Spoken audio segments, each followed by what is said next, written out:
You're watching NewsX. A dramatic 2021 has already kicked off with a realization now that the cryptocurrency market globally is now topping $1 trillion. $1 trillion. The size of India's GDP, I remind you, is about $2.5 trillion. Now, depending on which side of literally the coin that you want to land on, some people are predicting this as the biggest global game changer. Others are predicting this to be the biggest bomb that is now riding on the financial markets. Hedge funds, corporate bonds, government bonds have now started investing into cryptocurrencies. The question we have to ask and answer for ourselves is, which is it? Is it a bus that regulators, governments, entities now need to get on board and start understanding, or is it a huge bubble that now has the potential of creating a $1 trillion scandal? We don't want economic scandals right now. We don't want economic bubbles right now. We don't want to deal with things we cannot control or understand. And cryptocurrency might just be that bomb in 2021. Let me open up this conversation. Professor Yamini Agarwal joining us on the broadcast. Siddharth Singh is with us also. Sharmishta Ghosh, she is the director of the BRICS Chamber of Commerce and a developmental economist. SP Sharma, who is the chief economist at the PhD Chambers of Commerce Industry, are all joining us on the broadcast. And let me take the opportunity of bringing in Dr. Sharma. Dr. Sharma, what is it? $1 trillion is now pumped into cryptocurrency. Is it a bubble, sir? Yes, it's totally speculation, I believe, because now Bitcoins are emerging as one of the most talked financial instrument in the world economic system. And now people are aggressively investing in the Bitcoins, but I believe the users of the Bitcoins and the overall perspective of the Bitcoins is not that much in line with the world economic system, and that is totally speculation which is going on in the segment of Bitcoins. Because Bitcoins is neither a legitimate from the currency nor an investment. This is totally speculation. People are considering it investment, but the bubble can burst anytime.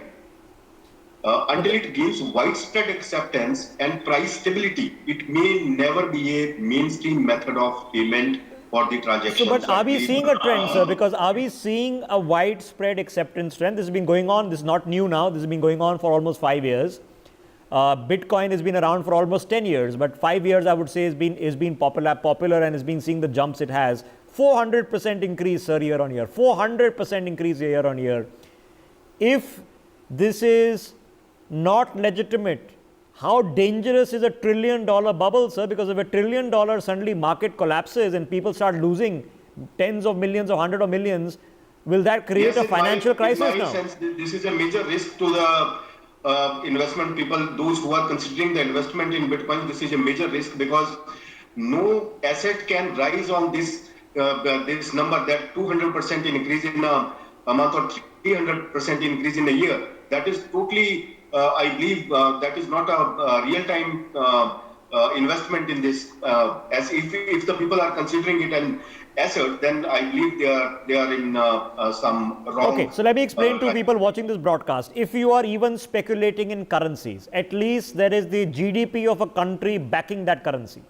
If you are buying land, now that can be speculative also, but at least there's some underlying asset value. Buying a car, even that has an asset value. Even if you're speculating on services, even your education creates an underlying asset value. This currently has no underlying asset value. It's not backed by any sovereign guarantee. It's not backed by any reserve bank. So we don't know what this is. It could be the greatest thing or it could be the greatest scandal about it. Sharmishta Ghosh at $1 trillion. Dr. Sharma, let me just come back to you in a second, sir. The major risk is that you do not know the counterparty, because that is a major risk that the forget who to hold accountable. I don't hold accountable. I'm just saying, if something goes wrong, can I go to a court of law and say I was swindled? Somebody robbed my 10 bitcoins, which are now worth I don't know how many tens of millions of dollars. I can't. Can I go to some regulatory authority? Well, I can't.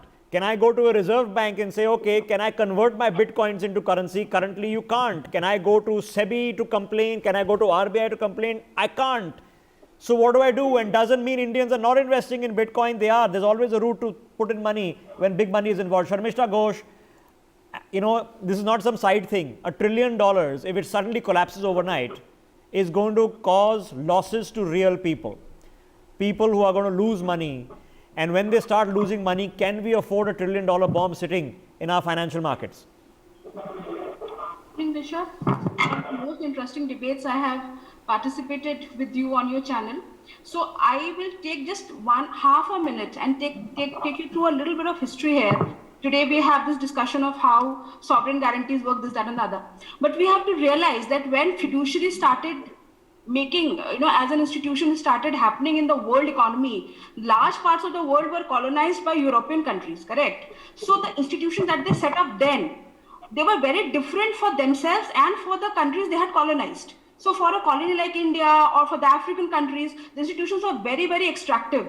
They were not something that were giving anything to the people back. They were to the benefit of the queen. That's how they were created. So what's the parallel here? Yeah, I'm coming. So based on that, we have created all these security markets, all the fiduciary, everything is based on the institutions that were instituted more than 100 years back. So today we can debate Bitcoin as a brand, but we cannot debate cryptocurrency. It is the future. It will come. So what are you saying, Sharmishta Ghosh? Do we now need RBI to be telling us, here's our 5-year plan for a crypto rupee, or in this case, a blockchain rupee, because otherwise the money is going into Bitcoin? Yes, I mean, my thought is, see, we may accept it or we may not accept it, but we are getting digital every passing day. All the banking is going online, everything is becoming digital. We are having banks coming up, major banks have, SBI has a YONO for an example. They are coming up with virtual banks and everything. You have to get on the bandwagon. Okay, so but Sharmishta Ghosh, I mean, I am digital right now. A lot of my transactions in the past 6 months have been digital, whether credit card or some site or some sort of mobile application.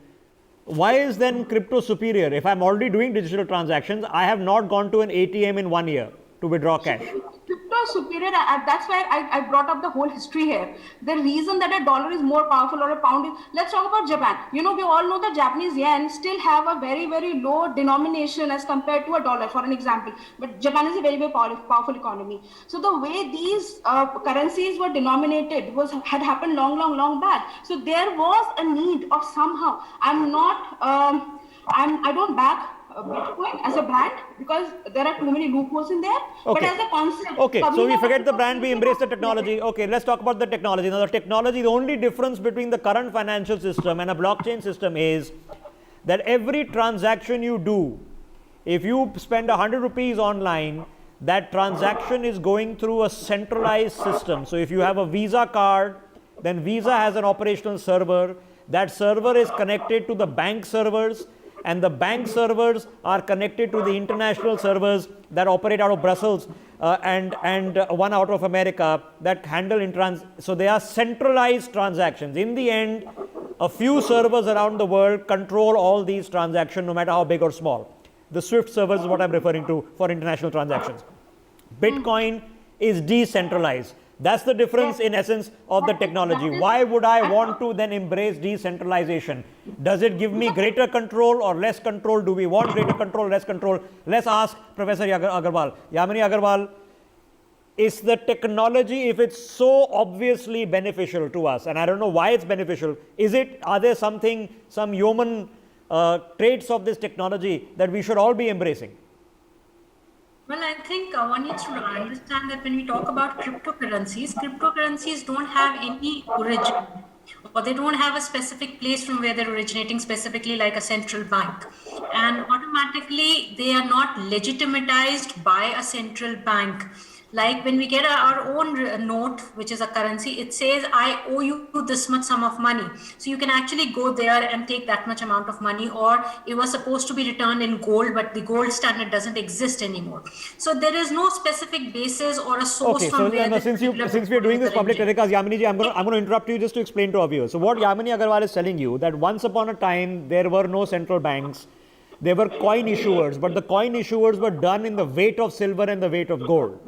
Then people decided that it would be beneficial for governments to not have silver and gold floating around. They would keep the silver and gold. In exchange, they would issue a note, a promissory note, saying that anybody who comes to me with this note, I will promise to pay that bearer that much in silver or in gold. That's how currencies got started, away from having a weighted value of gold and silver. Okay, so we took the promise of a government bank. Who's making that promise for us, Yamini Agarwal, in crypto?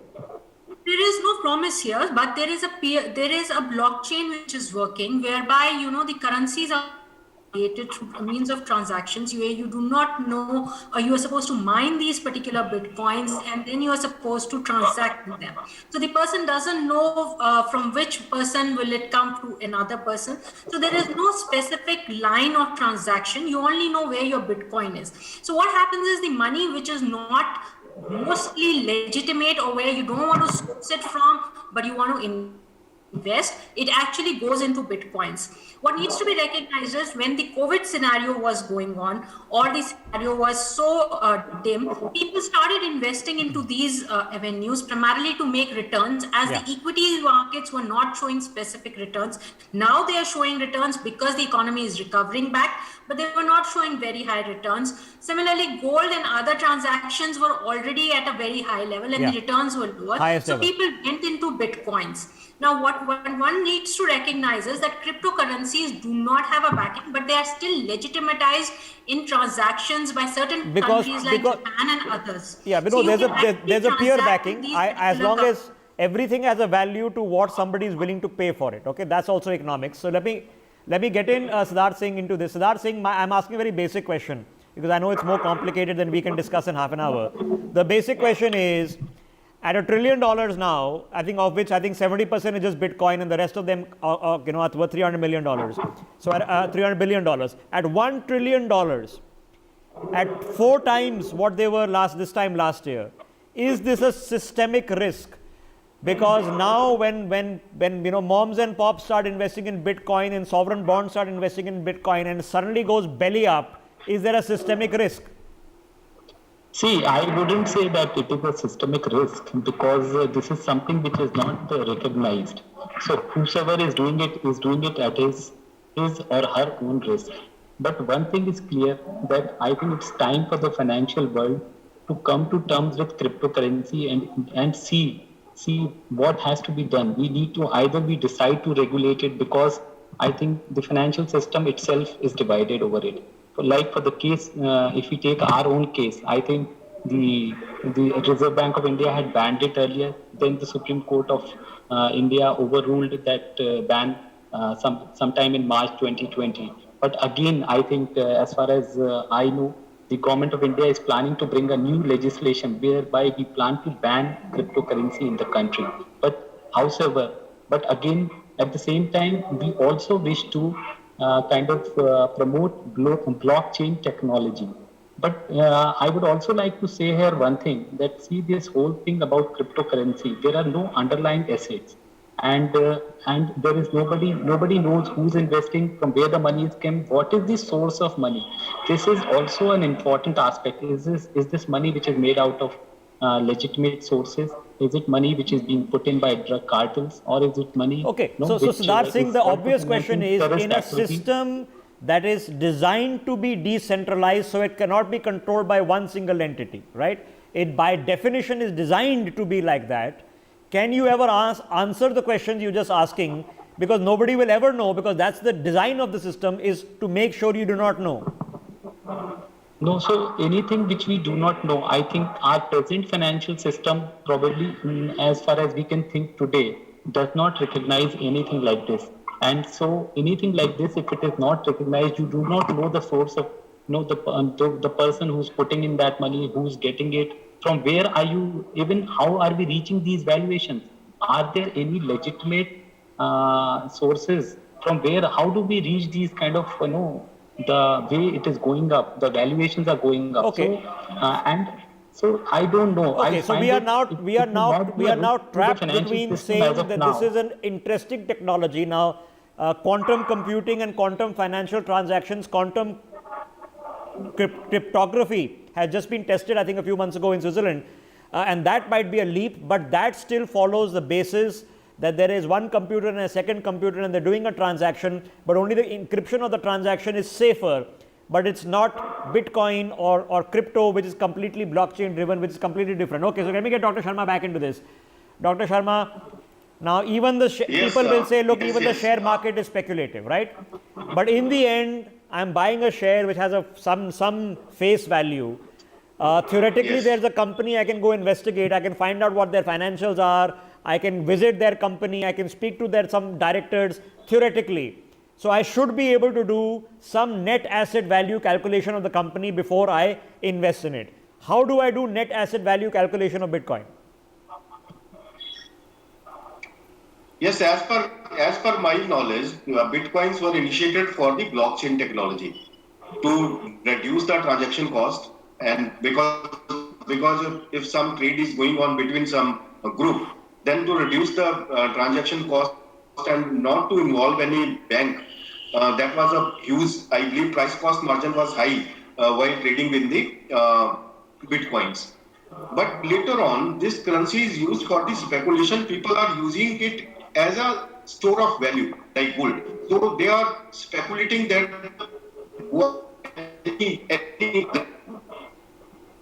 the prices are again and again up and so it's become totally speculative, and people are storing it that the prices in the coming times will again go up, and they can book huge profits from the. Okay, nothing goes up forever. Okay, nothing goes up forever. And the basic purpose of the blockchain is totally, I believe, totally okay, ignored. so I'm going to reduce it to brass tacks. Dr. S.P. Sharma, if it's not Bitcoin, should we as a country have our own sovereign cryptocurrency? Is there something to benefit from doing that?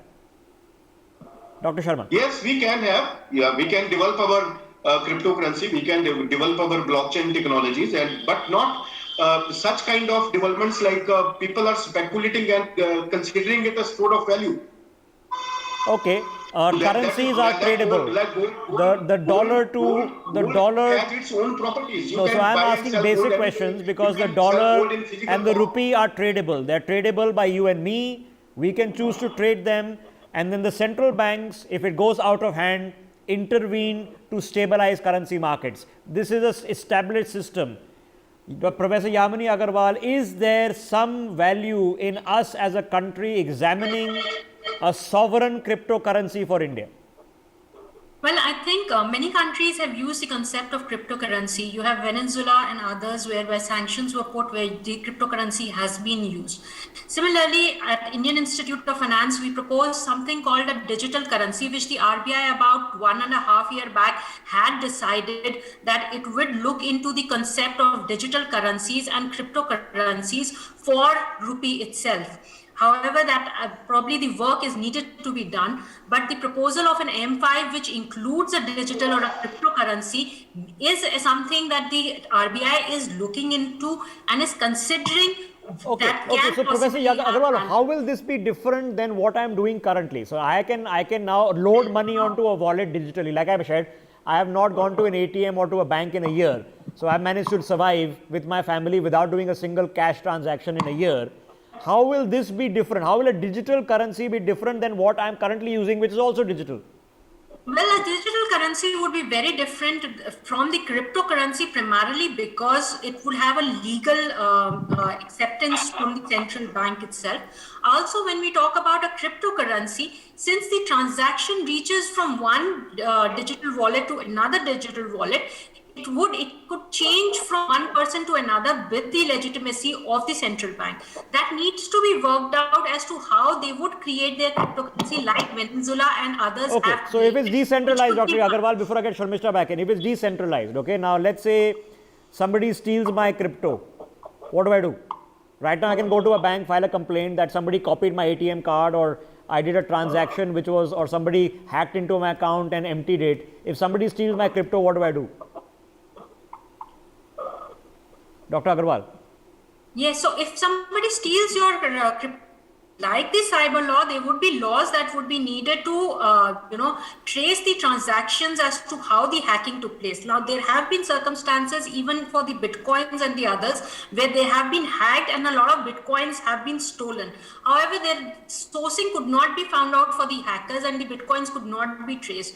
But there are technologies as well. There are better intellectuals than the hackers who can trace the transactions to devise as to where the cryptocurrencies would have had landed up. Okay. Or else there might be solutions that might be given in the form of some digital numbers in the manner in which the cryptocurrencies can be recreated. So let's say we theoretically create a crypto rupee, Sharmishta Ghosh. Let's say theoretically, okay. Let's say we are creating a crypto rupee.